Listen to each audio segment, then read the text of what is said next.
یہ واقعہ ایک غریب اور یتیم لڑکے کی گائے کا قصہ ہے، جسے قرآن پاک میں نہایت ہی شاندار طریقے سے بیان کیا گیا ہے۔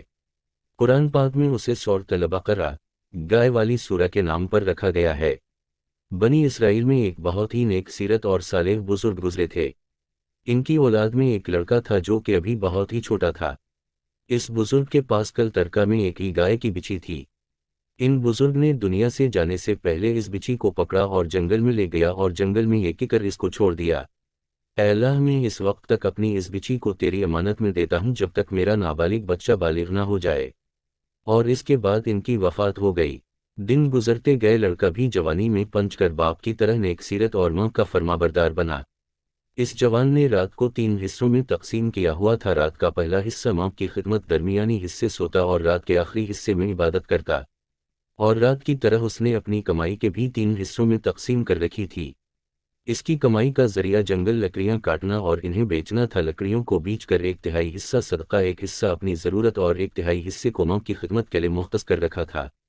اور ادھر جنگل میں بچھی بھی بڑی ہو کر گائے بن چکی تھی۔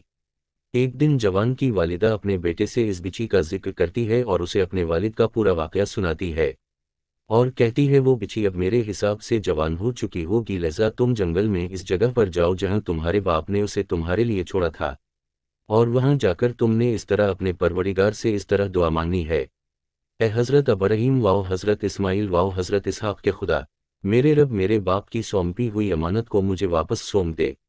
یہ دعا سکھا کر ماں نے بیٹے کو بالا۔ وہ گائے پیلے رنگ کی ہوگی، ایسے لگی کہ جیسے سورج کی کرنیں اس سے ٹپک رہی ہوگی۔ جوان اسی جنگل میں پنچنے کے بعد رب کے آگے دعا گو ہوا تو فوراً ہی ایک خوبصورت واؤ حسین گائے دوڑ لگائے جوان کے پاس آ کھڑی ہوئی۔ گائے کو پکڑے جوان نے گھر کی راہ لی اور والدہ کی خدمت میں پیش ہوا۔ جب ماں نے گائے کو دیکھا تو بیٹے کو بولنے لگی: بیٹا، جا کر اس گائے کو بازار میں فروخت کرا، لیکن میرے سے مشورہ کیے بغیر کسی کو گائے نہیں دینی۔ اس گائے کی قیمت 3 دینار تک ہی لگانا۔ بازار میں ایک گاہک نے گائے کی قیمت پوچھی تو لڑکے نے کہا 3 دینار، مگر اس پر گاہک نے کہا میں اس گائے کو 3 دینار سے زیادہ میں خریدوں گا، لیکن تمہیں ماں سے مشورہ کیے بغیر ہی گائے کو فروخت کرنا ہوگا۔ لڑکا کہنے لگا 3 دینار سے زیادہ تو کہ تم مجھے جتنے دینار دے ڈالوں یہ ہو ہی نہیں سکتا کہ میں ماں کے مشورے بغیر تمہیں گائے دے ڈالوں۔ لڑکا میں سے مشہور کرنے آتا ہے اور ساری حقیقت ماں کو سنانے کے بعد ماں لڑکے سے کہنے لگی: بیٹا، یہ گاہک مجھے فرشتہ معلوم ہوتا ہے، تم واپس بازار جاؤں اور ان سے مشورہ کر کے پوچھوں کہ ہم اس گائے کو کب بیچا۔ جوان نے اس گاہک کو تلاش کر ہی لیا اور سارا ماجرا سنانے کے بعد فرشتہ جو کہ گاہک کی صورت میں تھا کہنے لگا: ابھی کچھ دنوں کے لیے اس گائے کو تم مت بیچنا، آنے والے دنوں میں اس گائے کے خریدار حضرت موسیٰ علیہ السلام کے قوم میں سے لوگ ہوں گے، اور اس وقت تم اس گائے کے چمڑے میں سونا بھر قیمت مانگتے ہوں تو وہ انکار نہیں کریں گے۔ حضرت عیسیٰ علیہ السلام کی قوم اس گائے کو کیوں خریدتی ہے؟ حضرت عیسیٰ علیہ السلام کے دور میں تھوڑے دنوں بعد بنی اسرائیل کے ایک امیر شخص عامیل نامی بندے کا قتل ہوتا ہے۔ اس شخص کے قاتل اس کے 2 چچا کے لڑکے تھے۔ قتل کے بعد اس کے لاش کو ویرانے میں چھپا ڈالا۔